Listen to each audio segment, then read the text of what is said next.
할렐루야. 진솔 예배에 나오신 청년 여러분들을 환영하고 축복합니다. 우리 진솔 예배는 회복과 은혜가 있습니다. 또 하나님이 주신 꿈과 비전을 발견하는 그런 예배인 줄 믿습니다.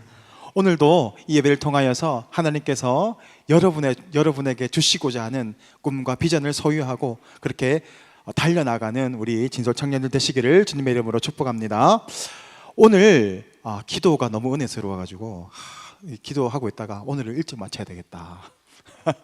아무도 안 믿는군요. 처음으로 박수를 받아보네요. 자, 오늘 우리에게 주신 하나님의 말씀을 받도록 하겠습니다. 이 복된 시간에 우리에게 주시는 하나님의 말씀은 요한복음 7장 4절에서 7절까지의 말씀입니다. 요한복음 7장 4절에서 7절까지 말씀, 최고의 타이밍이라는 제목으로 하나님 말씀 받겠습니다. 요한복음 7장 4절에서 7절까지 말씀을 한 절씩 교독하시겠습니다.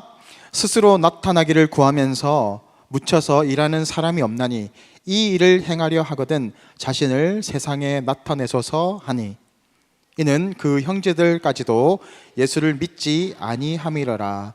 예수께서 이르시되 내 때는 아직 이르지 아니하였거니와 너희 때는 늘 준비되어 있느니라. 세상이 너희를 미워하지 아니하되 나를 미워하나니 이는 내가 세상의 일들을 악하다고 증언함이라. 아멘. 타이밍이 있습니다. 물이 있어요. 근데 물이 어느 점이 몇 도입니까? 0도가 돼야, 너무 쉬워서 대답을 안 하시는군요. 물이 어느 점은 0도가 되어야 옵니다. 그전에는 얼지 않습니다. 끓는 점은요 100도가 되어야 됩니다. 그래서 그 전까지는 물이 끓지 않습니다. 이런 포인트가 있습니다. 우리의 인생도 변화가 되는 포인트가 있습니다.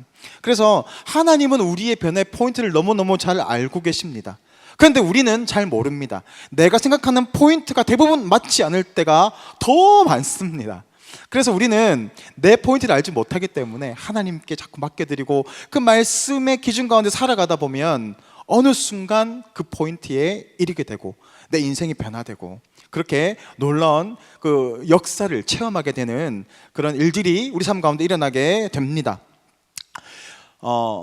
고기를 삶을 때 육질이 좋게 삶는 방법이 있습니다. 어떻게 해야 육질이 좋게 삶는 줄 아세요? 특히 갈비 같은 거 할 때, 갈비찜 같은 거 할 때 고기 육질이 중요합니다. 어떨 때 보면 되게 질겨지고 그렇잖아요. 보니까 물이 끓을 때 고기를 넣어야 이 고기 육질이 좋아진다고 합니다. 반대로 육수를 우려내려고 하면은 물이 끓기 전에 찬물에서부터 고기를 넣고 끓여야 육수가 잘 빠져나온다고 합니다. 요리를 잘하는 것도 요 포인트가 있습니다. 우리 인생도 마찬가지입니다. 이 포인트를 잘 잡는 사람이 있습니다. 다시 말하면 이 기회를 잘 잡는다, 타이밍을 잘 잡는 사람이 있습니다. 특별히 기회를 잘 잡는 사람들의 특징이 있는데 첫 번째는 이겁니다. 항상 준비되어 있는 사람이 이 기회를 잘 잡습니다. 너무 당연한 이야기죠. 준비되어 있는 사람들이 기회를 잘 잡을 수밖에 없습니다. 최고의 사진이 있어요. 포토그래퍼가 사진을 딱 찍었는데 정말 일출이 기가 막힐 때가, 아니면 낙조가 기가 막힐 때 잡아내는 사진 포인트가 있습니다. 그 사람들은 어떻게 그런 사진을 찍었을까요? 우연히 찍은 게 아닙니다. 내가 찍어야 하는 내용이 무엇인지를 알고 내가 찍어야 하는 그 분량이 어느 정도인지를 알아야 돼요. 그리고 그 자리에 대기하고 있는 거예요. 계속 기다리고 있는 겁니다. 그러면 어느 순간 그 포인트가 딱 나타납니다. 그때 찍는 거죠. 막 찍는 겁니다. 그러면 거기에서 진짜 최고의 사진이 나올 수 있게 된다라는 겁니다. 준비되어 있는 사람이 그런 훌륭한 결과물을 얻을 수 있게 된다라는 것이죠. 그래서 한자에 옥내조자 선수묵이라는 어려운 말이 있습니다. 처음 들어보시죠? 자, 이 말은 새가 오기를 기다리지 말고 새가 오기를 기다리는 사람은 먼저 나무를 심어야 한다라는 뜻입니다.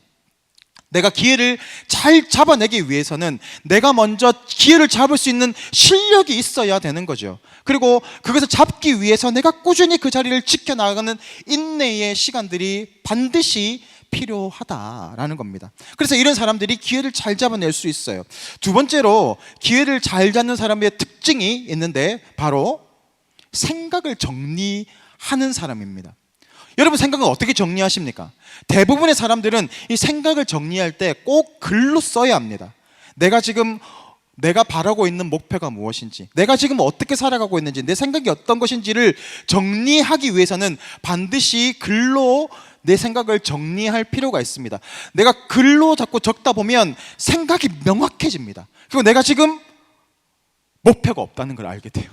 내가 지금 엉뚱한 방향으로 가고 있다는 것들이 발견되기 시작합니다. 그래서 꼭 글로 적어봐야 합니다. 저 같은 경우는 내가 지금 어떻게 내 생각이 뭔가를 정리를 할 때는 항상 글로 씁니다. 보통 어떻게 하냐면요, 큐티를 해요.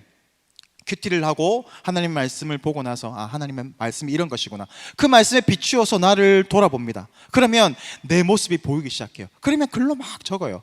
그러다 보면 내가 지금 정말 빈껍데기로 살아가고 있구나, 내가 엉뚱한 곳을 향하여 나아가고 있구나가 발견이 됩니다. 그전에는 잘 가고 있다고 보이거든요. 근데 내가 글로 적어보면 그게 발견이 되기 시작해요. 두 번째는 저는 이 새벽 기도에 와서 기도의 시간을 가져요. 기도를 하고 잠시 묵상하는 시간을 통해서 하나님이 생각을 정리할 수 있도록 이렇게 단순화시켜 주시는 그런 일들을 경험합니다. 그러면 복잡하고 막 꼬여있는 문제들이 있어요. 생각하기도 싫을 정도로 막 꼬여있는 문제들이 이 시간들을 통해서 하나님이 확 풀어주시는 경험들을 많이 합니다. 그래서 여러분도 마찬가지로 기회를 잘 잡기 위해서는 먼저 여러분의 생각이 잘 정리되어질 수 있도록 뭘 해라고요? 큐티를 하셔야 됩니다. 우리 진설 공동체는 뭐 하는 공동체입니까?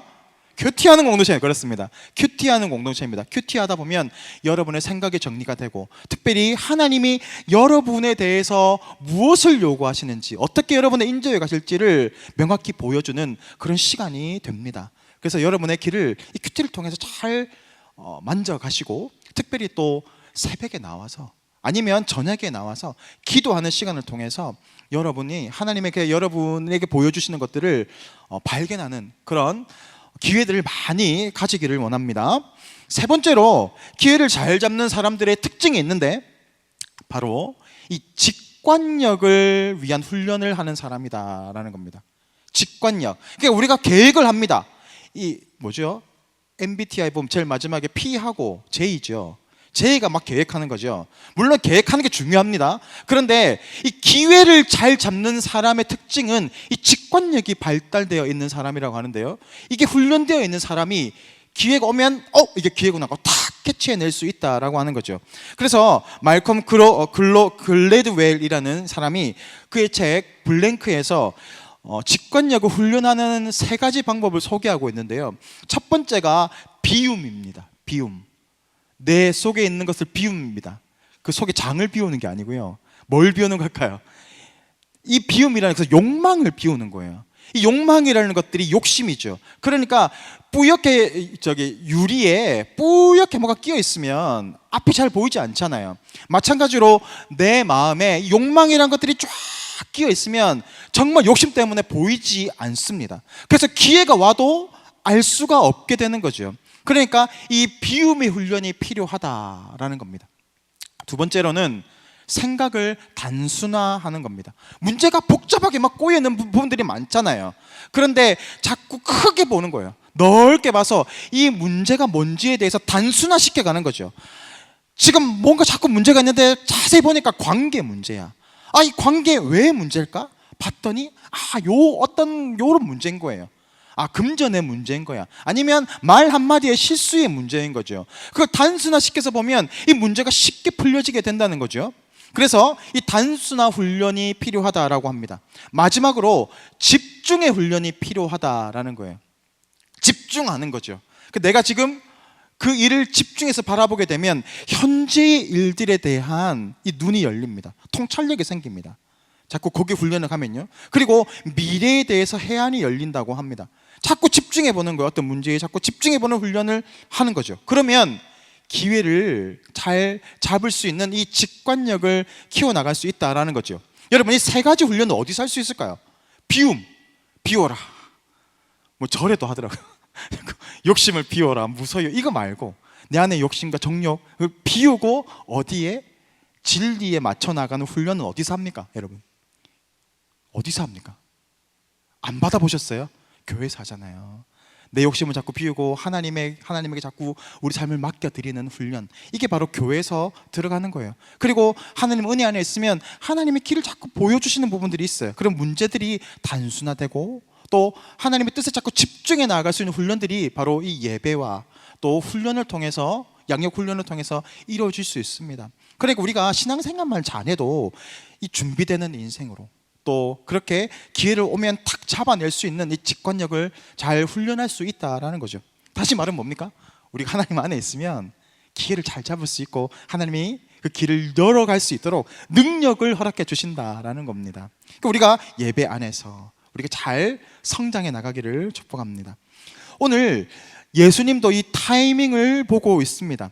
형제들이 이 예수님의 타이밍과 또 예수님의 자신이 생각하는 타이밍이 달랐던 부분들이 오늘 본문에 나타나고 있는데요. 형제들이 예수님에게 말합니다. 4절에서 이렇게 얘기합니다. 스스로 나타나기를 구하면서 묻혀서 일하는 사람이 없나니 이 일을 행하려 하거든 자신을 세상에 나타내소서라고 말합니다. 그러니까 지금 무슨 말이냐고 하면요, 예수님 지금 잘 나가고 있거든요. 왜냐하면 그 전에 사건들이 있었어요. 지금 세례 요한이라고 하는 이 이스라엘의 큰 이슈가 되는 권위를 가지고 있는 이 선지자급의 사람이 이 예수님을 향하여 공언했어요. 그를 보증했어요. 이분은 하나님의 아들이다. 나는 이분의 신발끈을 들기도 나는 자격이 없다라고 할 정도로 예수님을 찢겨 세웠습니다. 그 사람들이 예수가 누구지 하고 관심을 가지기 시작했고요. 그와 동시에 얼마 지나지 않아서 우리가 전에도 말씀 나눴지만 가나 혼인잔치에서 어떤 일이 있었습니까? 물을 포도주로 만드는 기적을 만들기도 했습니다. 그리고 왕의 신하가 크게 알아 누웠어요. 죽을 병에 걸렸습니다. 그런데 예수님이 그 아들을 고쳐주신 사건이 있었고요. 지난주에 사건 기억나세요? 베데스다에 가서 38년 된 병자를 일으키셨던 사건들이 있었잖아요. 그 외에도 여러 가지 기적들을 보이시면서 지금 이스라엘 백성에서 가장 핫한 인물로 예수님이 지금 떠오르고 있는 상태입니다. 그러니까 지금 형제들이 뭘 얘기하는 겁니까? 예수님, 당신 지금 아주 핫한 상태입니다. 지금 이제 명절이 초막절에 다가오면 온 유대 백성들이 다 모일 텐데 그곳에 가셔서 자신을 드러내십시오. 자신의 능력을 드러내십시오. 이제 유명세를 탔으니까 기회를 잘 잡아보십시다 라고 이야기하는 겁니다. 맞지요? 가서 지금 나가서 내가 지금 뜰 수 있는 기회예요. 사람이 모이면 뭐가 생기는 줄 아세요? 거기에 돈이 모이기 시작합니다. 그리고 돈이 모이기 시작하면 권력이 생기기 시작하는 거예요. 그러니까 항상 사람이 많이 모이는 것들을 추구하잖아요. 그렇죠? 근데 지금 형제들 역시도 그렇게 생각한 겁니다. 예수님, 지금 올라갈 딱 적기입니다. 가시면 지금 딱 대박입니다. 사람도 모이고 엄청난 일들을 일어날 수 있습니다 라고 이야기하는 거죠. 근데 예수님께서 어떻게 하십니까? 예수님께서 지금은 내 때가 아니다 라고 말하는 겁니다. 그리고 성경이 뭐라고 얘기하냐고 하면 이 형제들을 가리켜서 예수를 믿지 않기 때문이다 라고 5절에서 말하고 있습니다. 이게 무슨 의미일까요? 예수님을 믿지 않는, 믿음 없음의 상태라는 겁니다. 형제들이, 제자들도 마찬가지예요. 지금 예수님이 얼마나 핫한 인물인지 알고 있고 예수님의 능력을 직접 봤습니다. 그러니까 자신들이 생각했을 때 지금 예수님 올라가시면 대박이 나는 거예요. 그런데 그 속에는 뭐가 있습니까? 그 속에는 예수님이 지금 뜨면 나는 지금 예수님의 형제고 나는 예수님의 제자니까 나는 어떻게 될까요? 나도 덩달아 이익을 얻게 되겠지? 라는 겁니다. 많은 신앙생활이 그렇습니다. 여러분 교회에 왜 나오시죠? 예수님을 왜 믿습니까? 예수님을 믿으면 주님께서 내 인생을 인도해 주시니까, 필요한 것들을 제공해 주시니까, 병에서도 고쳐주시니까, 내가 원하는 것들을 주님 들어주시니까 예수님을 믿는 사람들이 참 많죠. 물론 그것 때문에 믿는 게 틀린 것은 아닙니다. 그런데 오늘 그것 때문이라면 성경이 뭐라고 얘기하고 있습니까? 믿음이 없다라고 하는 겁니다. 예수님을 믿지 않고 있는 상태다라고 말하는 겁니다. 여러분은 예수님을 왜 믿습니까? 왜 지금 이 교회에 나와서 지금 피곤하잖아, 배도 고프고 배는 모르겠어요. 지금 왜 나와요? 왜 나오는 거죠? 여러분의 꿈을 실현하기 위해서, 아니면 예수님 잘 믿어서 복 받기 위해서? 그것은 그 다음 1267번째 문제고, 가장 중요한 문제가 뭘까요? 그게 없으면 여러분 예수님 믿지 않는다라고 성경이 이야기하고 있는 겁니다. 예수님께서 지금 올라가자는 말에 뭐라고 얘기하시냐고 하면요, 6절에서 아직 자신의 때가 이르지 않았다, 나의 때가 이르지 않았다라고 말하고 있어요. 예수님의 때, 예수님의 이 타이밍은 뭡니까? 반대로 이 제자들과 형제들의 타이밍은 어떤 거예요? 지금 이 순간이라는 겁니다. 근데 예수님은 그게 아니라는 거예요. 지금은 아니다라는 겁니다. 왜 그랬을까요? 아직 세력을 조금 더 모아야 되니까. 아직 사람이 많이 안 모였어. 더 많이 모일 때 내가 가마 했던 게 아닙니다. 예수님이 왜 지금 나의 때가 아니다라고 말하고 있느냐? 예수님의 때는 우리가 생각하는 때와 다르기 때문에 그렇습니다. 형제들과 제자들이 생각하는 그 타이밍과 전혀 다르기 때문에 그렇습니다. 제자들의 목적은 뭡니까? 형제들의 목적은 뭡니까? 높아지는 겁니다. 잘 나가는 겁니다. 힘과 권세를 가지는 겁니다. 그런데 예수님의 이 타이밍의 그 때는 어떤 걸까요? 예수님 역시도 높이 들리셔야 했어요. 그 때거든요. 그런데 이 높이 들린다고 하는 이 개념이 틀린 거예요. 내가 잘나고 인정받고 칭찬받는 그 때가 아니라 예수님이 높이 들려야 하는 때는 어느 때입니까? 십자가예요. 우리가 너무너무 싫어하는 십자가입니다. 미움받는 그때, 아무도 인정해주지 않는 그때, 침뱉음 당하고 조롱당하고 패척당하는 그때가 예수님은 나의 때다라고 말하고 있어요. 우리는 예수님의 제자입니다. 예수님의 하나님의 백성입니다. 그렇다면 우리가 제자라고 한다면 어떤 때를 보고 나아가야 하는 게 맞습니까? 잘 나가야 하는 때, 지금 사람들에게 인정받고 칭찬받는 그때입니까? 아니면 예수님처럼 조롱당하고 침뱉음 당하고 무시당하고 아무도 알아주지 않는 그때입니까? 사모가 되지 않지 않습니까? 사모가 저도 안 돼요. 저도 마찬가지 여러분과 똑같아요. 나도 사람들에게 인정받고 싶고 잘 나가고 싶고 많은 것을 가지고 싶고 누리고 싶은 것들이 우리 모두의 마음입니다. 모두가 그런 삶을 살아가기를 원합니다. 그래서 예수님께서 우리를 위해서 죽으시는 겁니다. 우리는 우리 힘으로는 이 예수님의 그 길을 갈 수 없기 때문에 그렇습니다. 우리가 나아가야 하는 길이 어떻습니까? 아무도 알아주지 않는 그 길입니다. 때로는 이 길이 맞나? 힘들고 고통스럽습니다. 그 길이 우리가 나아가야 하는 타이밍이다라는 거예요. 예수님의 때 마찬가지입니다. 예수님의 때는 하나님의 뜻을 이루어야 하는 때, 내가 죽어야 하는 때, 내가 십자가에 달려야 하는 때를 말합니다. 그래서 예수님이 저나 여러분에게 이렇게 말씀하시는 거예요. 7절 말씀이거든요. 우리 같이 읽어볼까요? 7절 말씀 다 같이 읽습니다. 시작. 세상이 너희를 미워하지 아니하되 나를 미워하나니 이는 내가 세상의 일을 악하다고 증언함이로라. 이게 무슨 말입니까? 세상이 하나님의 말씀대로 살아가는 것을 싫어한다라는 겁니다. 아무도 그걸 사모하지 않는다라는 거예요. 많은 사람들이 이렇게 얘기하는 걸 들었어요. 네가 서울대 가고 연세대, 고려대 이 스카이를 가야 하나님 영광 받으시지 않겠어? 네가 그렇게 꼬질꼬질하게 살아가는 거 보고 하나님 영광 받으시겠어? 네가 사업이 잘 되고 번창해 하나님 영광 받으시지 않겠어? 잘 돼야 된다. 그게 하나님 영광 받으시는 거다. 그러니까 제가 충격적인 말이에요. 장로님의 아들이 자기 아들한테 그런 얘기 하더라고. 교회 나가지 말고 공부해라 가라 그러는 거예요. 그럼 충격받았어요. 지금 가서 예배하고 하나님 은혜를 받아야 되는데 장로님이 그런 얘기를 하는 건 너무너무 충격받은 거예요. 여러분, 서울대 안 가면, 스카이 안 가면 다 하나님 영광 안 받으십니까? 그럼 우리는 뭡니까? 여기 스카이 나오신 분 없잖아요. 우리는 뭡니까? 이거 아닌 거예요. 여러분, 돈이 한 100억 있으세요? 그럼 하나님 영광 받으시고 없어? 그럼 우리는 뭡니까? 아닙니다. 하나님이 영광 받으시는 것은 어떤 거요? 많이 가져서 영광 받으시는 게 아니라 하나님의 때를 기다리고 그 길로 나아가기 위해서 기도하고 애쓰는 그 사람을 주님께서 받으신다라는 겁니다. 그러니까 이 말을 다 듣기 싫어해요. 믿다가 나의 최고의 타이밍이 언제입니까? 내가 언제 살아날 수 있습니까? 인정받을 수 있습니까? 예수님처럼 내가 죽어야 하는 그때를 찾아가는 겁니다. 그래서 하나님의 때를 기다리면서 준비해 나가야 해요. 그게 바로 우리에게 주신 기회입니다. 아까 타이밍 잘 잡는 거 얘기했죠.